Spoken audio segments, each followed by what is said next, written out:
This committee has worked tirelessly over the past 2 years to expose the censorship industrial complex and how censorship has permeated so many of our once trusted institutions. We have confirmed, for example, that the Biden administration pressured and coerced Facebook/Meta and other social media companies to remove true and accurate content, including the fact that the Hunter Biden laptop, in all of its horrific glory, did in fact belong to him and was an honest depiction of not only his life, but of his corruption. We exposed the World Federation of Advertisers, or WFA, and its evil spawn, the Global Alliance for Responsible Media, or GARM, as being in reality a $1 trillion antitrust operation designed to prevent conservative media from generating revenue through advertising sales. We informed the public that their government, a government that they pay for, was using third parties to prevent them from obtaining accurate information about COVID-19 and the efficacy of the vaccines. We exposed the long-term effort by our so-called political betters to censor our speech, to prevent us from freely exercising our religion, to prohibit us from assembling peaceably, to destroy freedom of the press, and to block our ability to petition our government for redress, the 5 pillars of the First Amendment to the United States Constitution. To say that what we learned is frightful and frightening is an understatement. It is the absolute antithesis of a free society. If we cannot speak truth to power, we have no power. If the government can block the dissemination of valid, legitimate, and accurate information about our very health care, then we are serfs, not free people. If the entire mainstream media complex is turned into a government mouthpiece, corruption becomes the order of the day, and freedom, equal protection, the rule of law, and accountability mean nothing.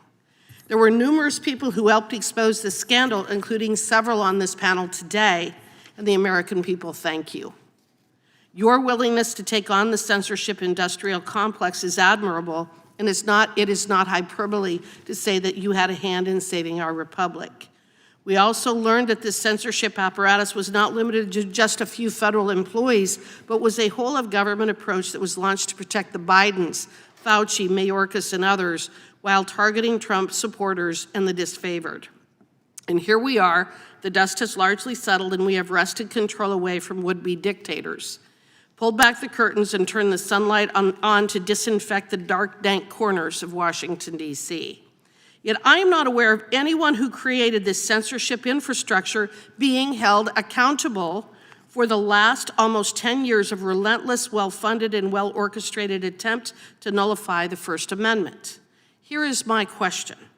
Are any of you aware of any political leader or federal employee being held accountable, either by being reprimanded or fired, being sued, or having criminal charges brought against them for violating Americans' First Amendment rights? Mr. Schellenberger? The only person I can think of is Nina Jankowicz, who was basically forced to step down. She didn't get a job. What's that? She didn't get the job. Yeah, she just didn't get the job. Mr. Taibbi, are you aware of anybody being punished? No, I can't think of anybody. Mr. Aaron? Based on your description, I don't. Mr. Subramanya? I'm not aware of any politician anywhere on the planet, anywhere in the Western Hemisphere, who's been held to account for violating people's free speech rights. So don't you find it strange that the architects of this situation have not been held accountable for violating our rights? On his first day in office, President Trump issued an executive order prohibiting federal officials from engaging in censorship and directing reviews of previous federal involvement in censorship. And I think that's a good first step, but I don't think it's enough. I believe that Congress must act to defend the First Amendment, which is why I developed legislation with Representative Dan Bishop last Congress, now introduced in this Congress as the First Amendment Accountability Act, which aligns with the President's executive order, but it has actual teeth in it.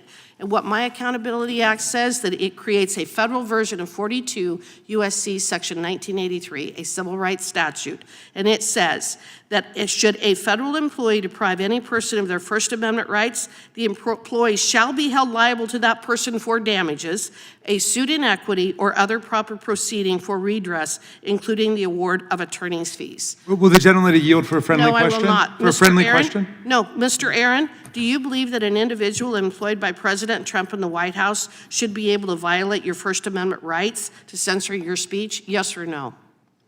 No, I don't think it should be censoring. So I take it that you support my First Amendment Accountability Act to make sure that such an action never happens, and if it did, that you would have a remedy to protect yourself, is that right? I would be happy to look at the legislation and the text you've prepared. And as to each of the rest of you, Mr. Taibbi, Mr. Schellenberger, and Ms. Subramanian, do you believe that the First Amendment Accountability Act is a good idea? I do. Sounds good to me, but I'd love to read it. I support it. Thank you. I yield back. Just as importantly, the chair and the ranking